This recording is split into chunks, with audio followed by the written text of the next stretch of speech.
quotations is from Mark Twain, who supposedly said that history does not repeat, but it does rhyme. Yeah.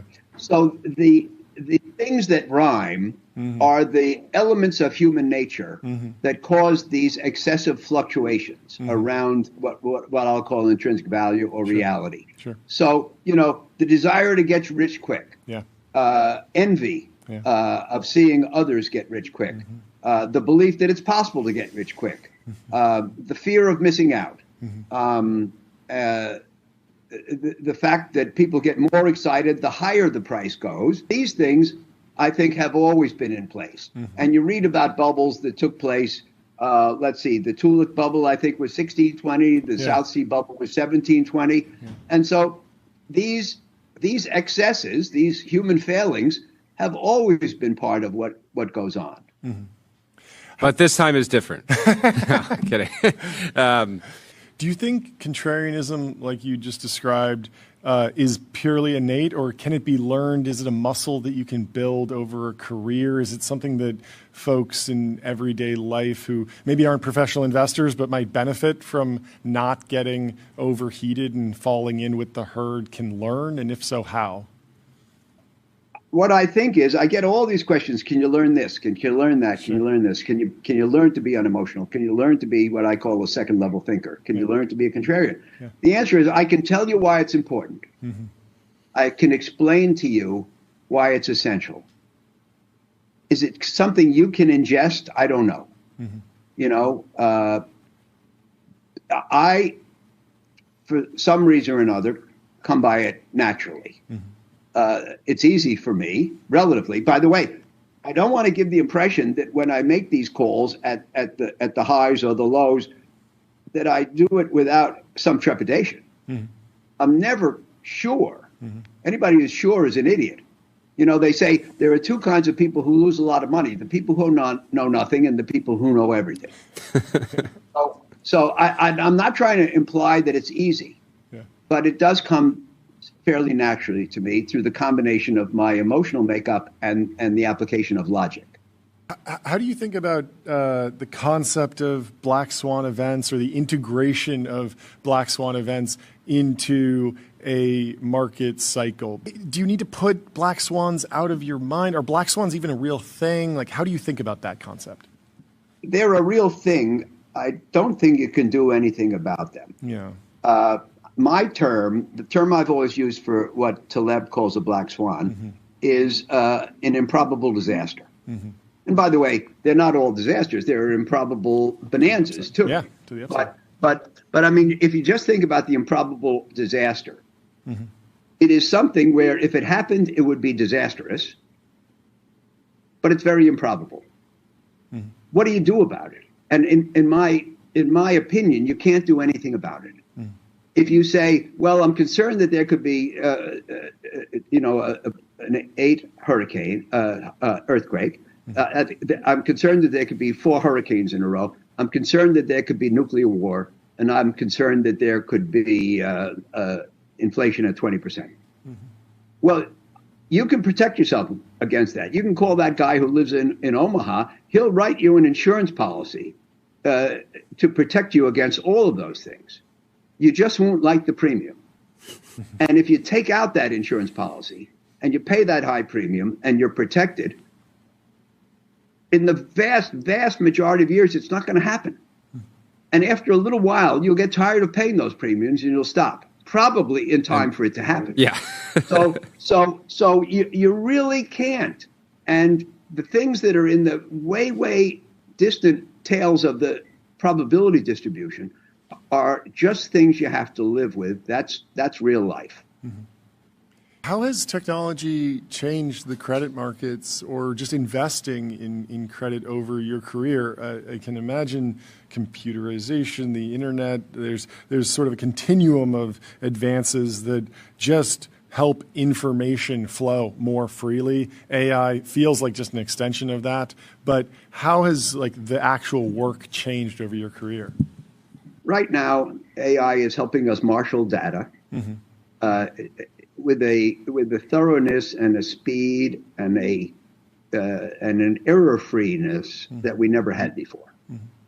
I don't think it has changed the process because it all comes down in the end to looking at a company and assessing the probability that it'll pay its debts. Mm-hmm. And I think we're still better at doing that than AI is. Mm-hmm.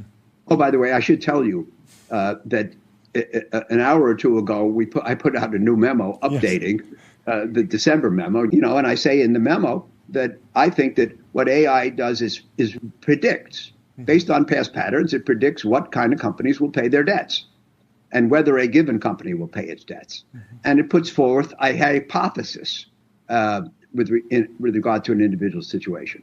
And it tells you should or shouldn't invest. Mm-hmm. I think, as I understand the status of things today, you need people to check the hypotheses. Yeah.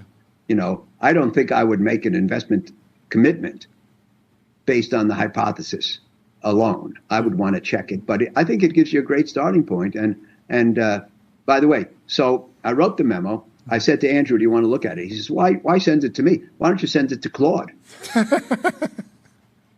Ask Claude to take a look at the memo. So I did, and I was absolutely. And if you read the memo, I was absolutely dumbstruck by what I got back, because it responded to me. I said it responded to me. It felt like a note from a colleague or friend. Mm-hmm. It was personal. It was warm. It injected humor. Mm-hmm. It was complimentary. It talked about a section it thought was really good. So I wrote to Andrew. I said, "Is AI, is Claude an ass kisser?" Because I thought it was maybe unduly complimentary. Yeah. He said, "Well, Dad, ask it to be hypercritical." Mm-hmm. So I wrote back. I made a few corrections. I said, "Now, would you please be hypercritical?" So it writes me back, and it says, "Do you want me to be hypercritical or hypocritical?"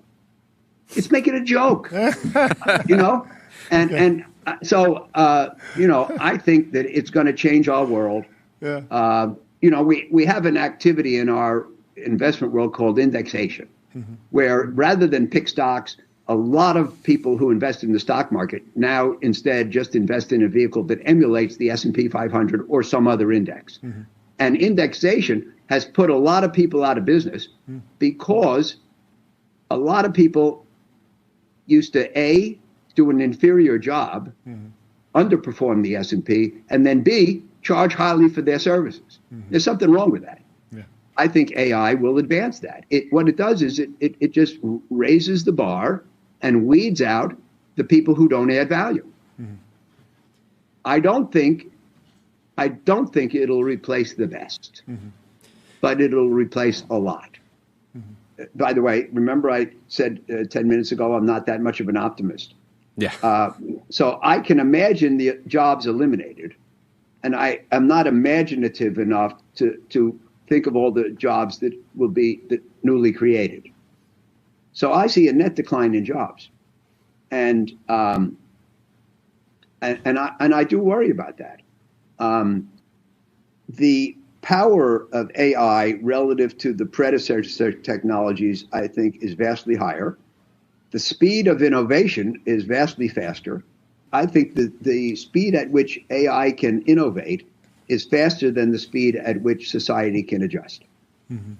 So you might say it'll catch up, but I think at minimum you're talking about a significant period of dislocation. The other thing that we haven't touched on, but is the biggest difference between AI and everything else we've ever seen, is the autonomy. And all the other technologies, starting with the railroad up through the internet, were, I would call, labor-saving devices. We had a job to do, and the new technology did it better, faster, cheaper. AI, it's different. It's not just going to do the job we used to do. It's going to design new jobs. Mm-hmm. It's going to assign new jobs. It's going to take on work we haven't asked it to take on. It's going to take on work we didn't think it could do. And it's going to operate at some point in time without instruction. there's never been anything analogous to that before. So when I think about this extreme level of competence, speed, etc., I think of dislocation for people. And there are people who say, oh, I have great news. People aren't going to have to work. To me, that's terrible news. I think we get a great deal from our work other than a paycheck. Yeah. And how are those elements of life going to be replaced? It's a wild time. Can I completely switch gears and ask you sort of a personal finance question? I've heard this rule of thumb that the allocation between stocks and bonds should be tied to your age. If you're 50 years old, you should be 50-50. If you're 25 years old, you should be 25% in bonds. But recently, the bond markets and the stock markets have been more correlated than decorrelated. And I'm wondering how you think the average person should think about the equity markets versus the debt markets. First of all, there are no numbers that hold true for everybody. Yeah. So any rules of thumb that have numbers in them, you have to throw out. The only rule of thumb is no rules of thumb. Well, like who was it? Somebody once said that every generalization is flawed, including this one. Yes. Right? That's great. So the point is that stocks and bonds have different qualities. Sure. And people should understand what the difference is. And then you have to figure out for yourself what the right, I would say, risk posture is. And each person and each company and each insurance company, each sovereign wealth fund, each investor should figure out their normal, appropriate risk posture based on age, wealth, income, sufficiency of age, of wealth and income, aspiration, number of dependents, and intestinal fortitude, the ability to live with fluctuations. And it's different for everybody. I think everybody has to think about those things, and it's not easy to come up with the answers, but you better do it because it's damn important.